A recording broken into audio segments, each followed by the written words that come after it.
remove a forest, when you clear cut a forest, when you drain a wetland, when you burn off a savanna or grassland area, you automatically expose the ground to incoming solar radiation, and the area immediately heats up and dries out.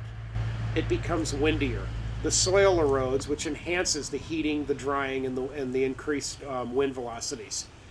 So before there is any carbon emissions in the atmosphere, land use conversions have a direct and immediate and very negative impact on local and regional and ultimately global climate stability. By removing this forest, you're not going to have the evapotranspiration. You're not going to have, tracts like the Briger Forest act as little sponges that hold moisture in place and then feed it back into the atmosphere over a longer period of time.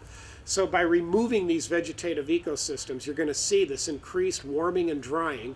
And because of the increased warming and drying, it's going to be getting windier. And when hurricanes move through, the damage that they inflict is going to be increased by the fact that you do not have these stands of forest to temper the winds and the oncoming seas.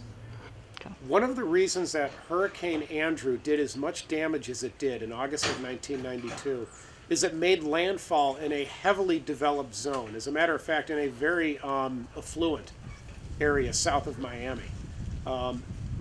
Virtually all of the native vegetation had been removed and had been replaced with condominiums and hotels and office buildings and everything else.